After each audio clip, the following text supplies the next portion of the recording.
And let me switch gears and talk about your interview with the second gentleman. I keep calling him the first gentleman because he's the first gentleman we've had aspiring first gentleman, in that yes. quartet. But in any case, the second gentleman, aspiring first gentleman, Doug Emhoff. And I was really struck by what I saw you with Lawrence last night, his strong comments about Donald Trump and anti-Semitism and what he's been trying to do with many of his speeches.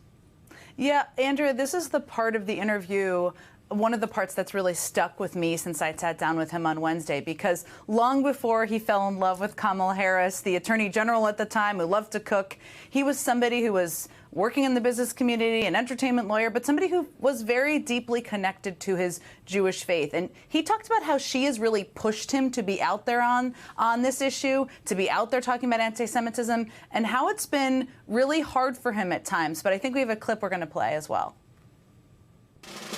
What really bothered me a week or so ago is when Trump got up there at an event purporting to fight anti-Semitism, and he said vile anti-Semitic things, long, tropes that are just terrible. And we have to speak out every single time when something like that happens. So I'm going to continue not to be afraid, not to be intimidated, not to live in fear, but to live openly and proudly as a Jewish person. When you hear him say things like that, and he said that if he doesn't win, it will be essentially the fault of Jewish Americans. Blame the Jews, one of the oldest tropes. An old trope. I know you put a statement out on X at the time. Do you worry that he's putting a target on the backs of Jewish Americans? He is. I mean, take him at his word. He lies about a lot of things, but you've got to take him at his word on things like this.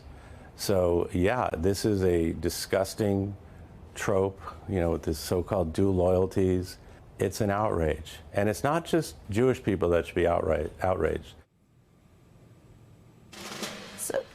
So, Andrea, he feels this very personally, as you could see. He even got emotional a bit about the challenge of talking about the impact of the rise of anti-Semitism. The other thing that I loved about the interview, and we'll play the whole thing on Sunday, is he just loves his wife. And how wonderful is that? And he's proud to be a wife guy. He's proud to be somebody standing up and supporting her in this moment. And that's not, it's a bit of a different take and a different approach to masculinity than we see, one that he's presenting and Tim Walz is presenting, than what we're seeing on the other side. So it was a really great to sit down with him. I think he's a pretty big asset to them out there on the campaign trail.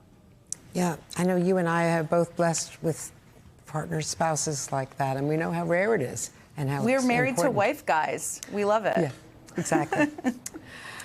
Jen, I want to see the whole interview because it was really terrific, as it always is. So, of course, that's Sunday at noon Eastern on Inside with Jen Psaki.